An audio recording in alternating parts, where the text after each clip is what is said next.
Josué chapitre 2. Josué, fils de Nun, fit partir secrètement de Sittim 2 espions en leur disant: allez examiner le pays et en particulier Jéricho.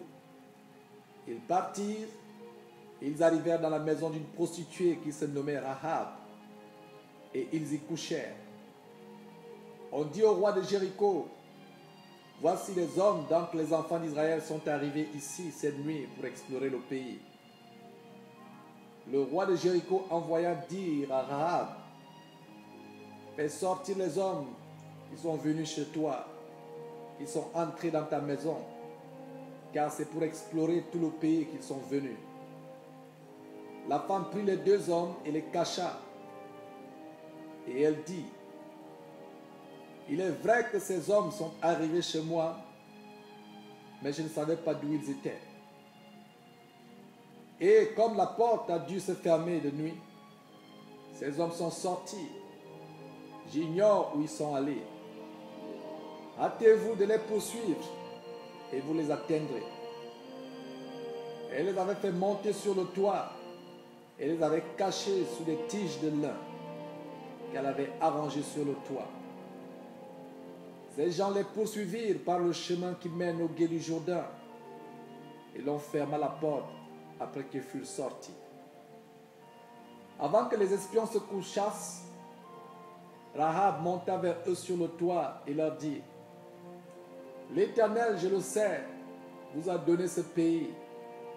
La terreur que vous inspirez nous a saisis, et tous les habitants du pays tremblent devant vous. Car nous avons appris comment, à votre sortie d'Égypte, l'Éternel a mis à sec devant vous les eaux de la mer Rouge, et comment vous avez traité les 2 rois des Amoréens au-delà du Jourdain, Sihon et Og, que vous avez dévoués par interdit.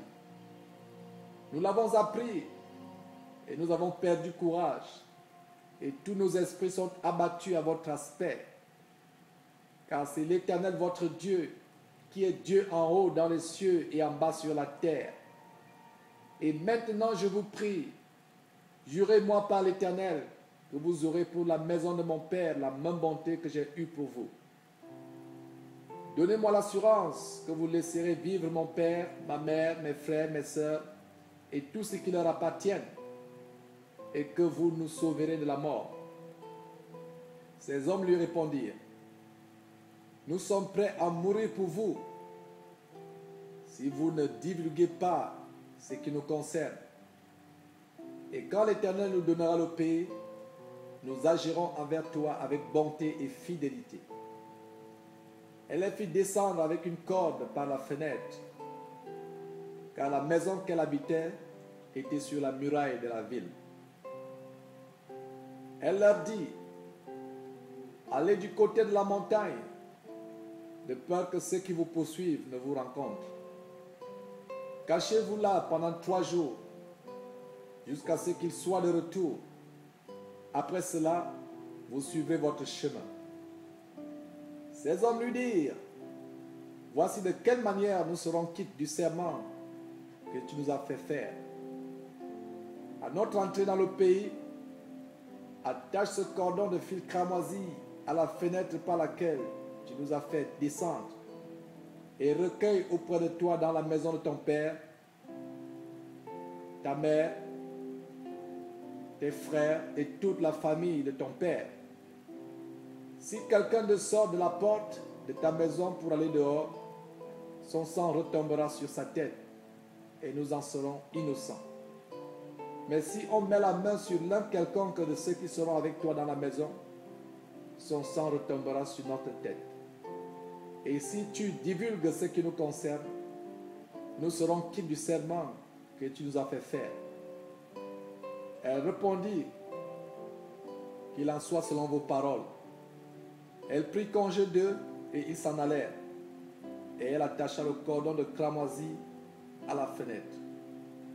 Ils partirent et arrivèrent à la montagne, où ils restèrent 3 jours jusqu'à ce que ceux qui les poursuivaient fussent de retour.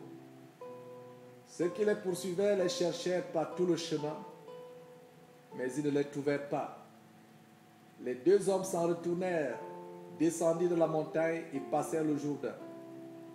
Ils vinrent auprès de Josué, fils de Nun, et lui racontèrent tout ce qui leur était arrivé.